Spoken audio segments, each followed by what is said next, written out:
This week we've got Spelling. And nostalgic flash games. All Systems Go starts right now.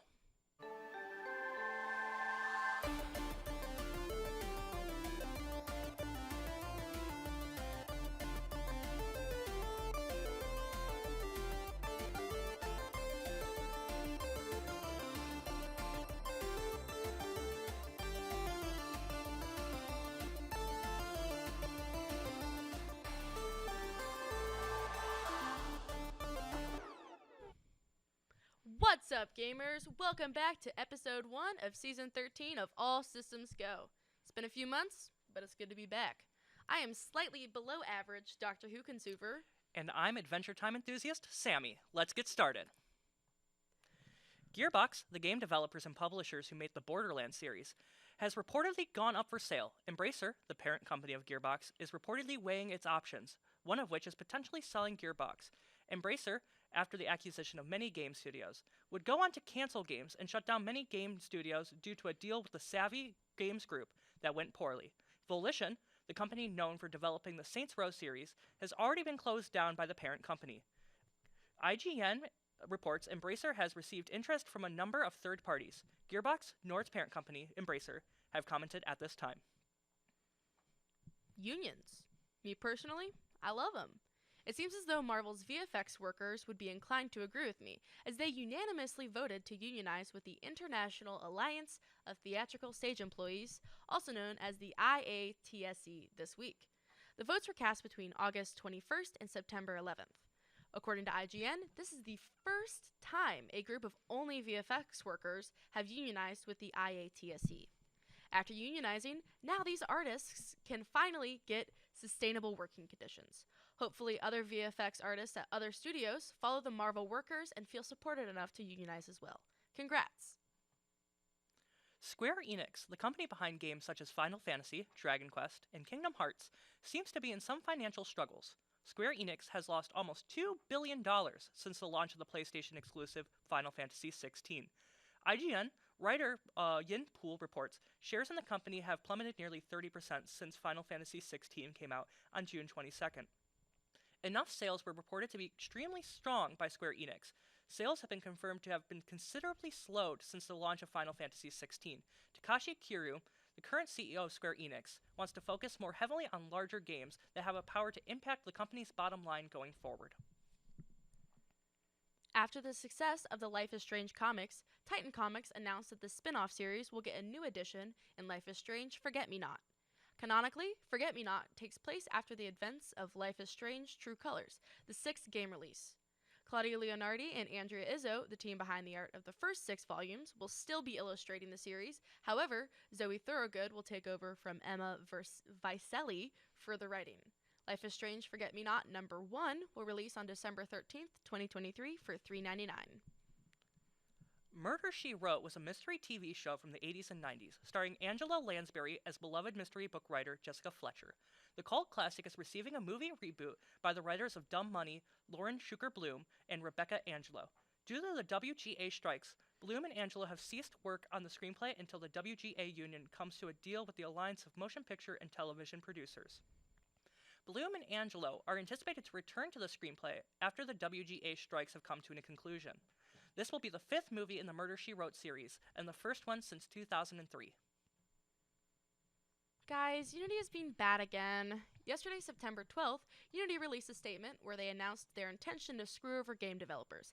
Jenny, you ask, how are they going to manage that? Well, the Unity runtime fee is a fun new policy effective January 1st, 2024, where every single time someone downloads a game, the developer is charged a small fee. Though not all game developers are affected, as well as not all downloads applying to the policy, this still sucks. The policy itself will only apply to games that passed a minimum revenue threshold in the past 12 months, as well as passing a minimum lifetime install count. Hopefully no other game storefronts follow after Unity's horrible example. Please, Unity, do better. After the break, Katie talks about Papa Louie game.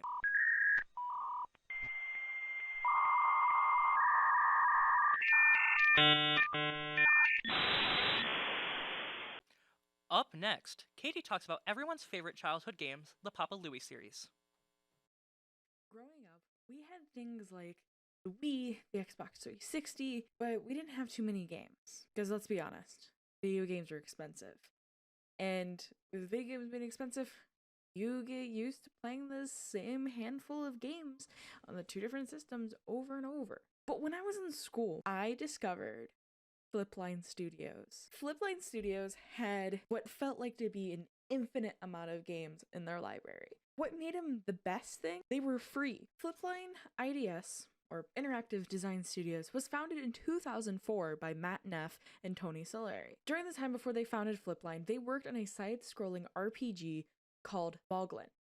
Unfortunately, this game was never finished, and the demo was taken down soon after, but it was one of the first games they worked on together after college. They actually did not start with Papa's games when they first formed the studio. They actually started trying to write and produce their own cartoon.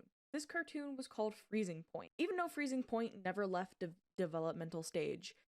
And they also, not only they did trailers, they also scripted out, I believe, the first 3 episodes. The first game they would go on to release together was Papa Louie When Pizzas Attack, a platformer where you had to save Papa's customers from an evil pizza and, Sarge, who's a giant onion. They didn't move into the game areas that you know today until 2007 with the release of Papa's Pizzeria. Papa's Pizzeria was one of the first of the many game areas that Flipline Studios would go on to produce. This was the first game in Papa Louie's restaurant time management game series, and the game takes place in Tastyville. Yes, there's different places within what's called the Flipverse that each of the different restaurants are in. The order station. This is where you can see your lobby and take care of your customers.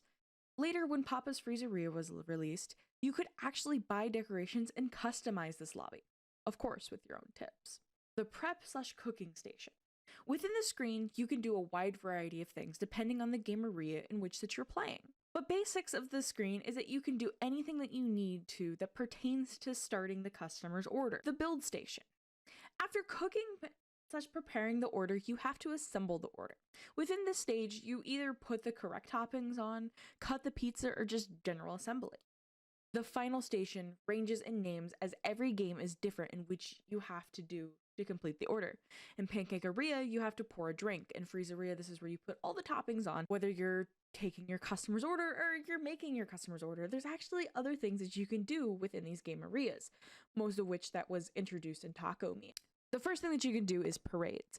Parades is where you can see all your different customers unlocked as they march through town happily supporting your area. Minigames. This is where you are taken and you can play minigames for different prizes, and you earn these tickets to be able to play these minigames by serving customers for different cosmetics to be able to customize your playable character and or cosmetics for your lobby. Custom Worker was an ability to select a custom worker was introduced in Papa's Ringaria.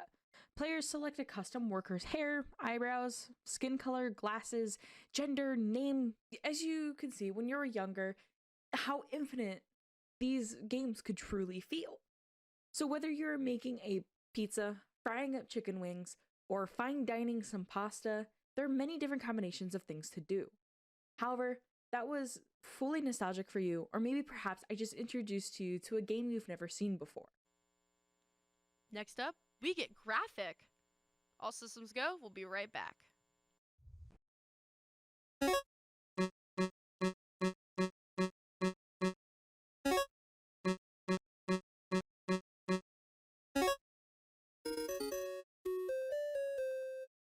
Welcome back, guys. I'm Kayla, and we need to have a talk.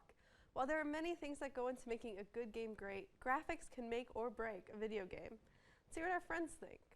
So, how do you think game graphics have evolved over the years? Are you enjoying the way that they're going?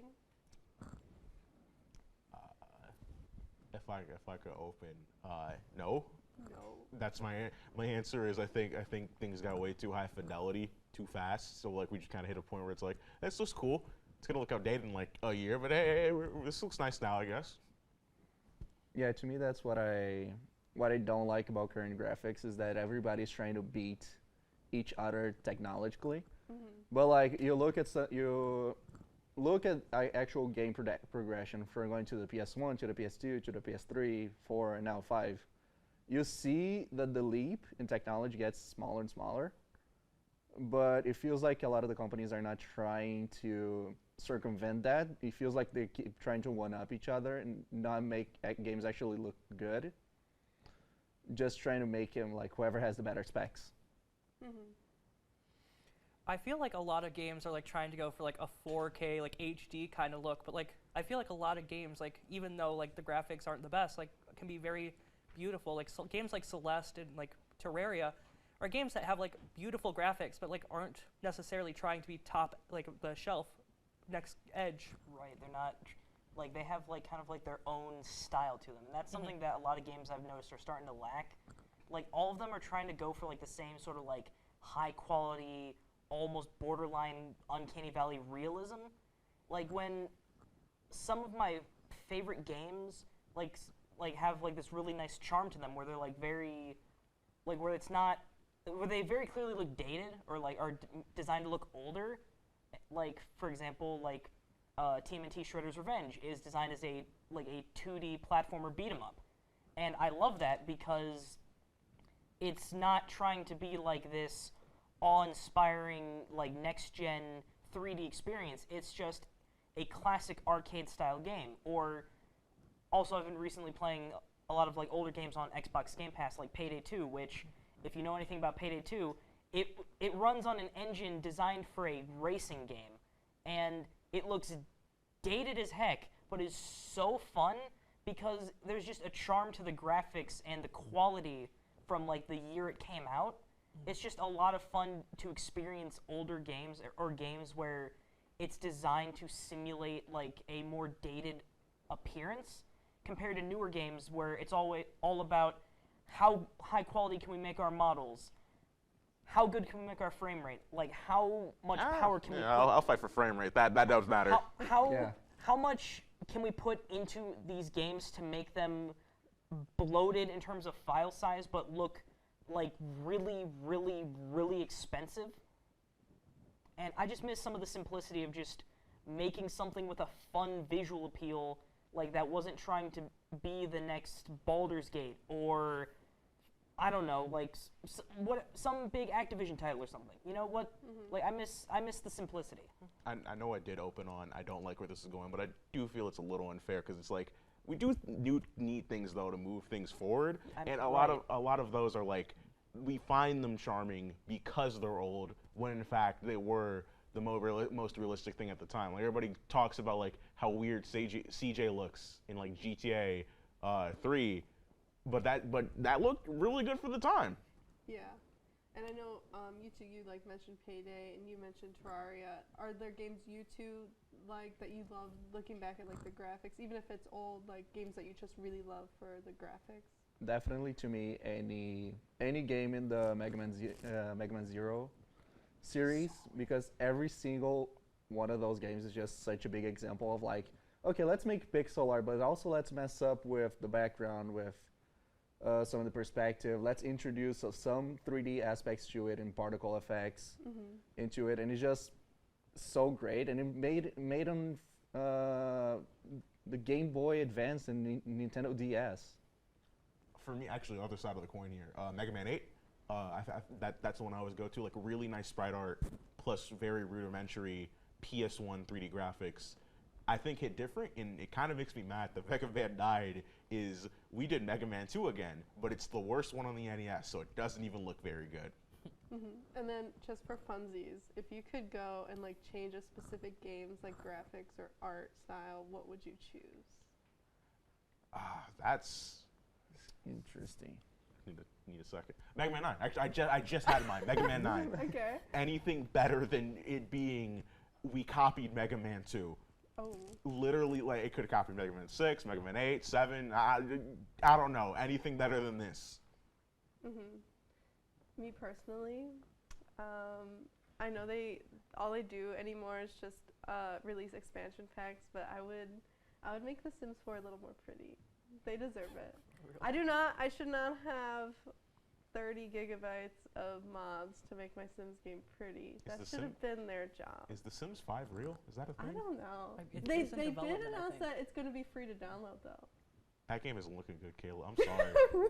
That game's gonna look ugly. I'm sure it will. I'm sure it will. No, I'll just have like a million DLC. You're getting Temple Run Sims. I'm sorry. Temple Run Sims. That's not gonna be good. Do you guys have any games you would change the art or the graphics for? I don't have any like games in particular, but like I would want to see more like AAA games that like embrace like old art styles. Like it would be nice to get like a AAA game that goes like back to like pixel graphics. Like I would die for a game like that. Like Yeah.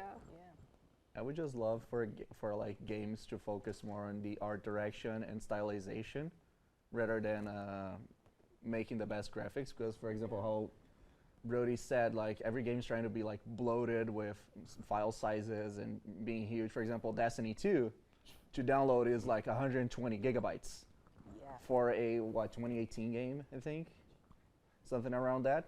And then you go to something like Guilty Gear, who looks like an absolute spectacle, takes 30. Yeah. Okay, that's not fair. That's like No, but like it's a fighting game versus like 200 hours of content. That's Destiny. okay, fighting game versus 200 hours of content. That's still like 120 Why did gigabytes it- to load like one specific section every time. It took So, me like, 2 hours I to think download the Gears first 5. problem I'm hearing here is we're installing Destiny 2. Yes. I mean, that's your Okay. first problem. Yeah. Yeah, but like I was saying, like Gears 5 took 3 hours to download, and then I had to download another hour, like just to have the complete game, because Yeah. like the story and stuff is like a separate download. Yeah, so as we've discussed, graphics are so very important. And with that, we are going to take a break. When All Systems Go returns, we're going to look at Shin Kamen Rider. ASG will be right back.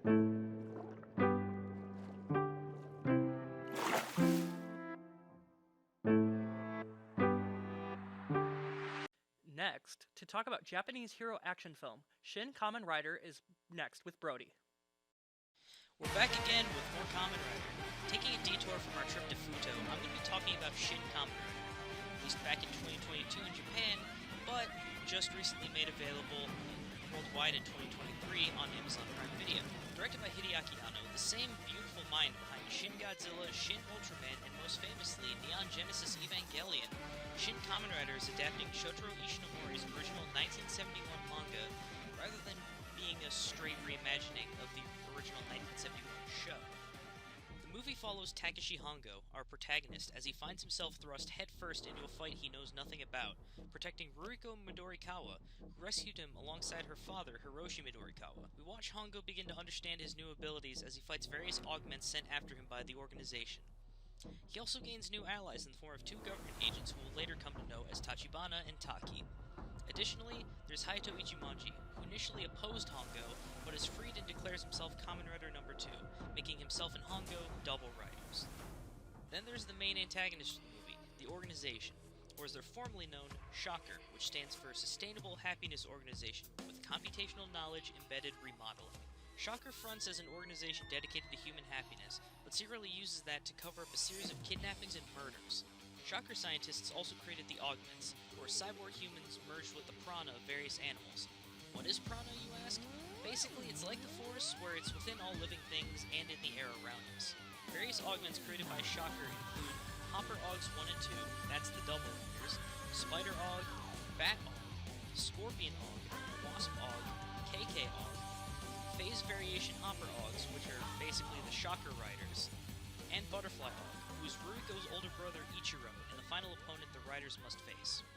Shin Kamen Rider features a lot of visual effects and CGI, and while that can be noticeable at times or in some cases hardly at all, it adds to the charm of the film and sticks within Anno's familiar visual style for his movies. Also worth mentioning is the incredible score. It features multiple tracks dedicated to each character that gives you an idea of what they're like, plus other great tracks that convey the emotion and energy of the scenes they're used in. Of course, Anno found a way to feature a rendition of the iconic Let's Go Rider Kick theme of the 1971 series, so that's a plus. The film, while graphic, uses the imagery of violence to further build Hongo's character. We learn that he was a victim of tragedy, and Shocker had taken him in hopes he, like other augments, would be happy once he received his new abilities. He has to overcome his disliking of violence in order to fulfill his promise to Dr. Midori Kawa and the vow he and Ruriko made to bring down Shocker. He spends a good portion of the film's 2-hour runtime constantly shaking, fearful of putting the helmet back on and having to fight. Once Ichimonji enters the picture and they make it to the end of the road, Hongo overcomes his fears and ultimately makes a great sacrifice, leaving the rest of the mission to bring down Shocker in Ichimonji's hands after they defeat Butterfly Og, ending the movie on a positive note as Ichimonji rides off, ready to take on Shocker's other branches. So that's Shin Kamen Rider, a beautifully crafted retelling of Ishinomori's manga, full of homages and tributes to the original 70s Kamen Rider. This film works very well as an entry point into the 50-year-strong franchise. If you're looking for a superhero film with heart, action, beautiful visuals, and an amazing score, then this is the movie for you. Until next time, y'all. Up next, ASG's resident wizard will lead our brave soldiers through a gnarly test of spelling. All systems go will be WRIGHT back. Dang it, that's not.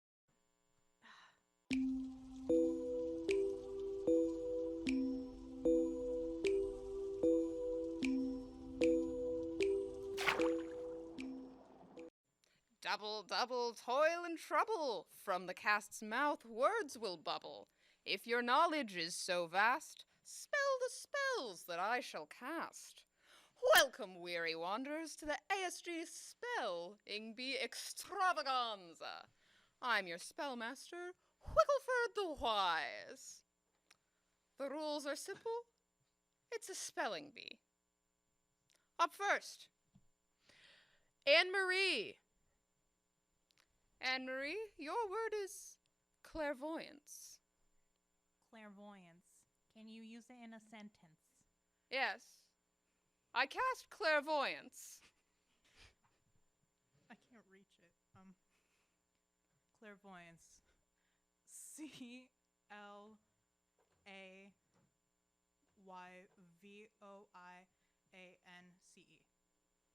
Incorrect.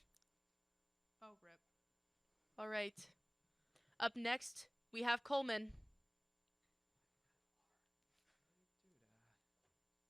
Coleman, your word is psionic blast. Psionic blast. Psionic blast. PSYONICBLAST.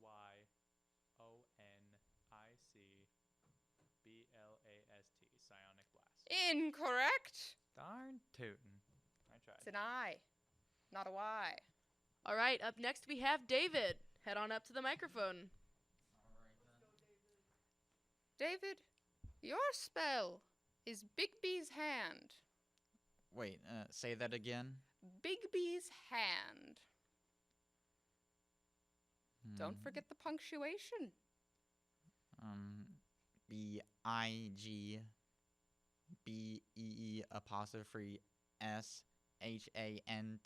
No? Incorrect. Good try, How do I David. spell? It's a Y, not an EE. Up next we have Sammy. Sammy, your spell is create homunculus.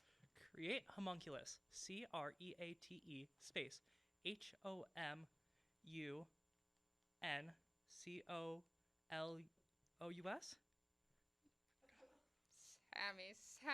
Sammy. That's a you, not no.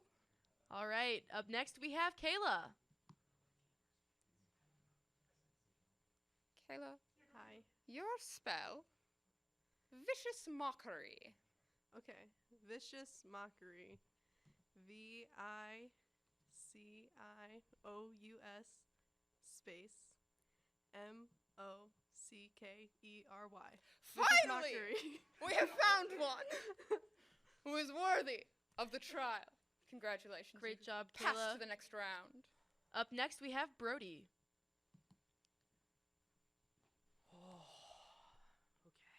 Brody, your spell, immolation. Okay, immolation. IMMOLATION.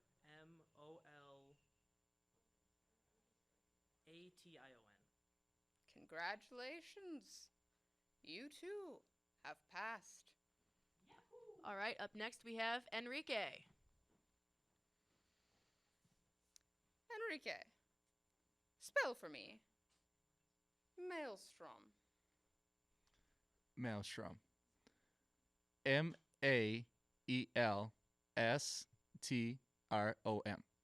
Beautiful job, my dear boy.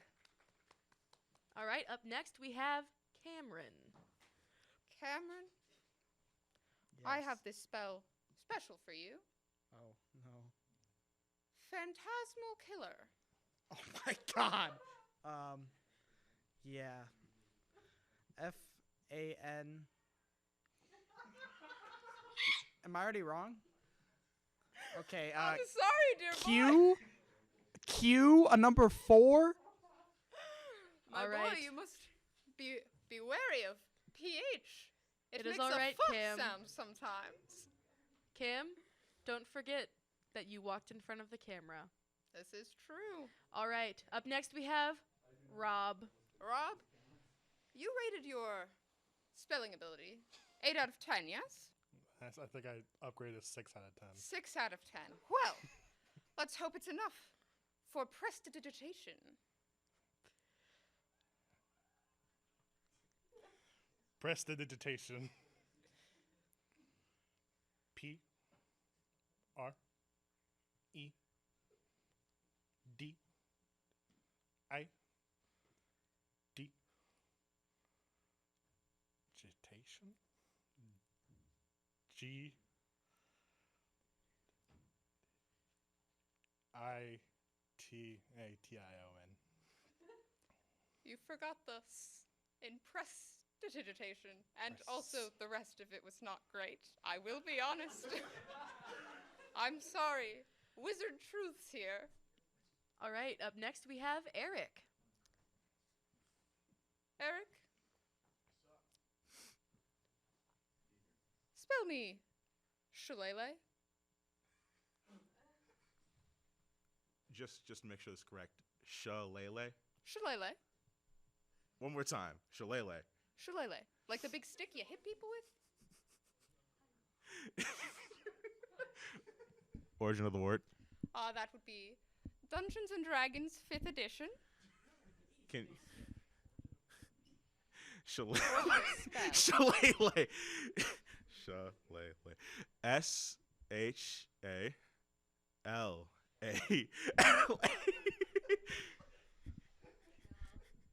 Take a step off, my boy.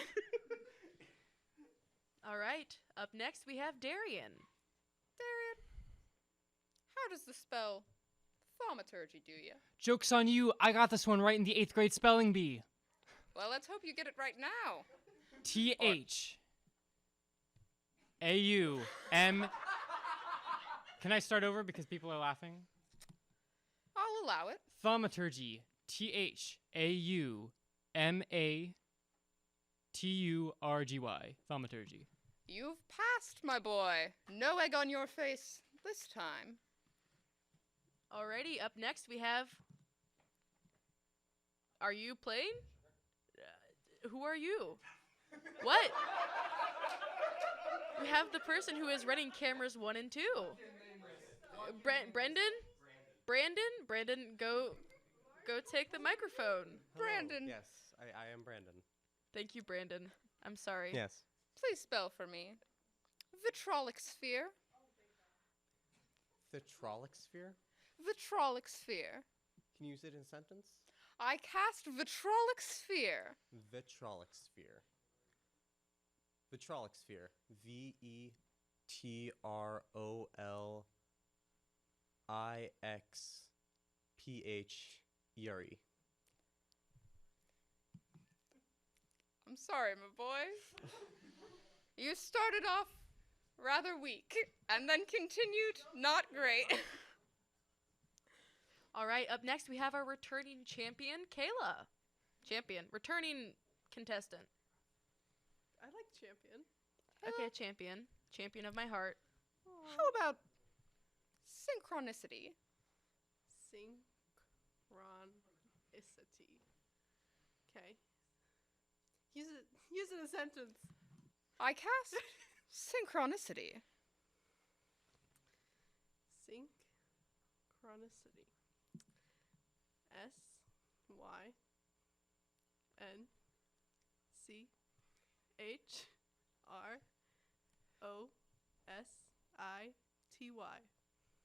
Synchronicity. You forgot the N. There's an N in there. Nisty. It's too as late. I I'm said, sorry. As You're I out. Said, I'm sorry, Kayla. Be gone. I think we need to play that back. Be gone. All right. Now we have Brody coming up to defend his honor in spelling. Brody, spell for me. Snillock Snowball Storm. I beg your pardon? Then beg. Okay, can you repeat that, please? Repeat the word, please. Snillock's Snowball Storm. Don't forget the punctuation. Move up a little bit, my friend Brody. Move a little closer to the microphone. This is round 2, my boy. Thank you. Words get harder. Yeah, I'm already blanking. What? Okay. Speak to the microphone. Okay, use the word in a sentence, please. I cast Snillock's Snowball Storm. Okay, Snillock's Snowball Storm. SNILLOX space SNOWBALL space STORM Storm. Incorrect, my boy. Whatever. All right. Up next, we have Henrique to defend his honor. Probably won't be long. Henrique, yours is a short one, for you are a tall one. Spell for me augury. Could you repeat it, please? Augury. Augury. Yes. OGERY.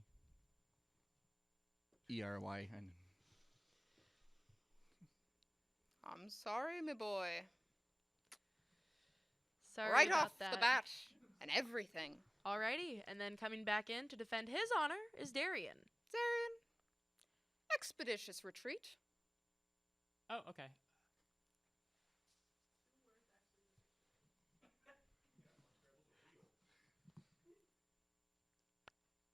Expeditious retreat. EXP. I D I T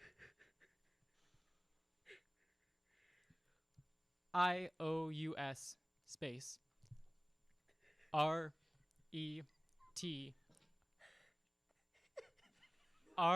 REAT expeditious retreat. Incorrect. Was my it just boy. us and not EOS? You broke at the fourth letter. EXPE. DITIOUS. I don't think there's anyone left though. Correct, there is no one left. Ah. No. So what shall we do? We Hold shall. up, wait, what shall we do? We shall try again. Back in line. I lied! I lied! All of you have failed me for the last time. This was a wizard's trick all along. It's time to cast your mind over to a different kind of magic. The magic of models.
Cheetor, maximize!